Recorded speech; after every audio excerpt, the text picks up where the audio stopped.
અમે કચ્છમાં હતા સાહેબ. અમે કચ્છથી મારા જેઠે ફોન કર્યો કે તમારા છોકરાની તબિયત સારી નથી, તમે આવી જાઓ. ત્યાંથી અમે ગાડી લઈને સિવિલ હોસ્પિટલે સવારના 5 વાગે પહોંચ્યા. ત્યાં બધા સમાજના ને બધા હતા તે કે તારા છોકરાને પાણી પીતા પીતા એટક આવી ગયો.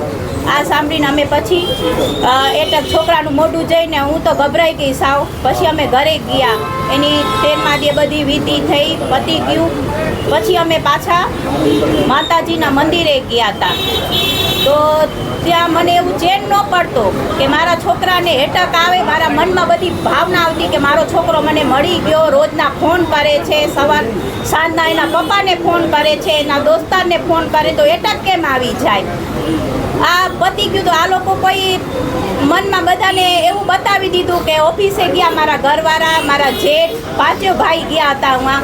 તો જે મારવાવાળો હતો તે કેમેરા અલગ જ બતાવે છે કે પાણી પીતા પીતા પડી ગયો છે.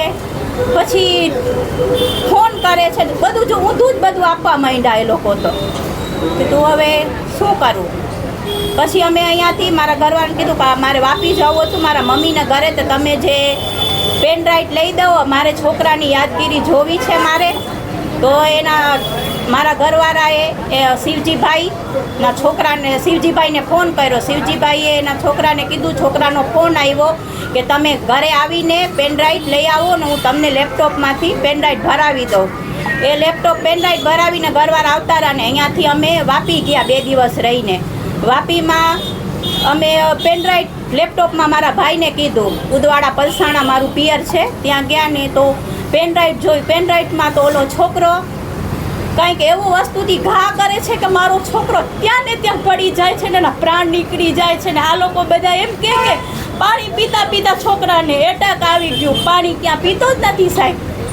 આટલું ખોટું બોલ્યા. મેં કીધું તમે અમારા ભાઈઓ થઈને 13 દિવસ અમારા ભેગા બેઠા, બધું ખોટું બોલ્યો છે ને ક્યાંય એટક એનું આવે એવું હતું જ નહીં. પાણી નથી પીતો, બધું ખોટું લખાયું છે. મારે એને ન્યાય જુએ છે.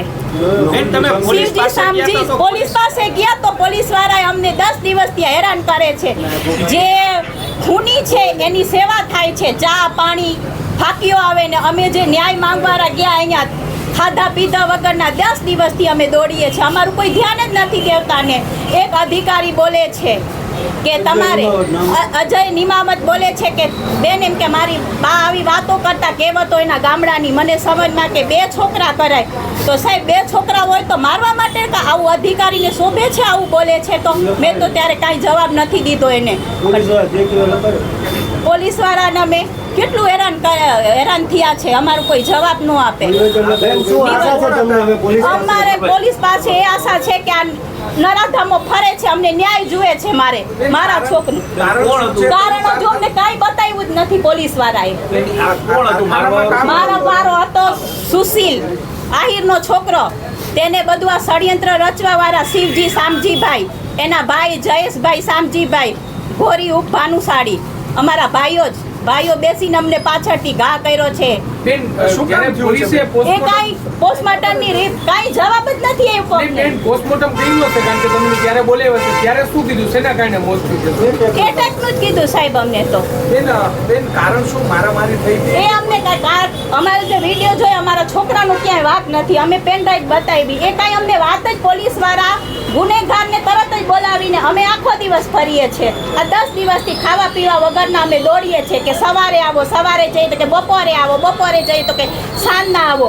પરમ દિવસે આવી વરસાદ ફૂલ હતી, તેમાં મારા જેઠ ને મારા ઘરવાળા ગયા કે હવે તમને શું ઉતાવળ છે, 2-3 દિવસ વાટ જુઓ. તમે અરજી સાહેબને આપવા ગયા.